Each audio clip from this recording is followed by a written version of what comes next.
என்ன சமையலோ என்ன சமையலோ. வெங்காயம் இல்லாமல் ஒரு வெஜிடபிள் புலாவ் பண்ணலாம்.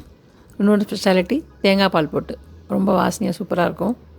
அதுக்கு கொஞ்சம் கேரட் கட் பண்ணி வச்சுருக்கேன், ஒரு மீடியம் சைஸ் உருளைக்கிழங்கு, ஒரு 20 பீன்ஸ் பொடியாக நறுக்கினது, 1/4 கப்பு பீஸ், கொஞ்சம் கேபேஜ், 2 டீஸ்பூன் தனியா பொடி, 1/2 டீஸ்பூன் ஜீரகப்பொடி, 1/2 டீஸ்பூன் சோம்பு பொடி, 1 டீஸ்பூன் பெப்பர் பொடி, கொஞ்சம் பெருங்காயம்.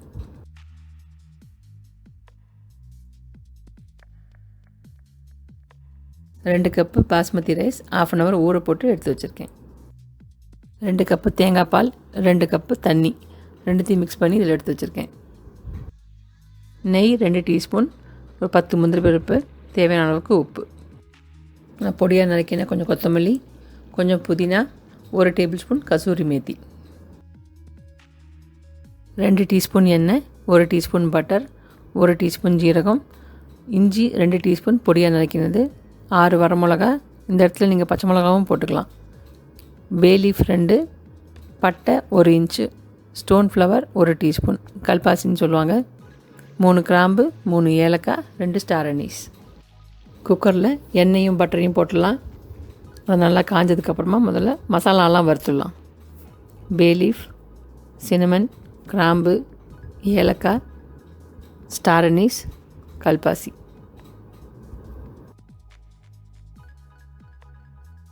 இப்போ மசாலா வறுத்தாச்சு. இப்போ ஜீரகம் போட்டுடலாம், அப்புறம் கொஞ்சம் பெருங்காயம்.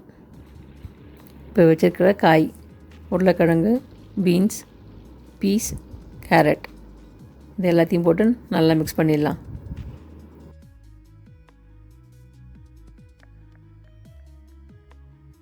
இப்போ இந்த காய்க்கு கொஞ்சம் தேவையான உப்பு, அப்படியே கொஞ்சம் பெப்பர் பொடி, தனியா பொடி, சோம்பு பொடி, ஜீரகப்பொடி எல்லாத்தையும் போட்டு நல்லா மிக்ஸ் பண்ணிடலாம். அப்புறமா கேபேஜ் போட்டுடலாம். இப்போ இந்த காயில் கொஞ்சம் பொடியாக நறுக்கின கொத்தமல்லி, புதினா, கசூரி மேத்தி அதெல்லாம் போட்டுட்டு அப்படியே இன்னும் கொஞ்சம் உப்பு அதையும் போட்டு நல்லா மிக்ஸ் பண்ணிடலாம். இப்போ ரெடியாக வச்சுருக்கிற தேங்காய் பால் மிக்ஸ்டர், ஒரு 2 கப்பு தேங்காய் பால், 2 கப்பு தண்ணி போட்டு வச்சுருக்கோம் இல்லையா, அதையும் அதில் சேர்த்துட்டு ஒரு கொதி வரட்டும். தண்ணி கொதிச்சிருத்து. இப்போ ஊறின அரிசியை வந்து இதில் போட்டுடலாம். போட்டு நல்லா மிக்ஸ் பண்ணிவிட்டு குக்கரை மூடிடலாம். ஒரு விசில் விட்டால் போதும், பாஸ்மதி அரிசிங்கிறதுனால ஒரு விசில் விட்டால் போதும். அதுக்கப்புறமா அடுப்பை கொஞ்சம் சின்னது பண்ணிவிட்டு 3 நிமிஷம், அப்புறம் ஆஃப் பண்ணிடலாம். அப்புறம் ஃபுல்லாக ப்ரெஷர் போனதுக்கப்புறமா குக்கரை திறந்தால் போதும். புலாவில் போடுறதுக்கு முந்திரி பருப்பை வறுத்துக்கலாம். இப்போ ப்ரெஷர் எடுத்து குக்கரில் திறக்கும் போது செம்ம வாசனையாக இருக்குது. இப்போ வறுத்து வச்சுருக்கிற முந்திரி பருப்பையும் போட்டு அப்படியே கொத்தமல்லி அதையும் கொஞ்சம் போட்டு நல்லா மிக்ஸ் பண்ணிடலாம். தேங்காய் பால் போட்டு ஒரு சூப்பர் வாசனையான ஒரு புலாவ் இது. சைடில் ஒரு ரைத்தா இல்லை காரமாக ஏதாவது ஒரு சப்ஜி எது இருந்தாலும் பரவாயில்ல, இல்லை ப்ளெயினாக சாப்பிட்னாலும் சூப்பராக இருக்கும். ட்ரை பண்ணி பாருங்கள்.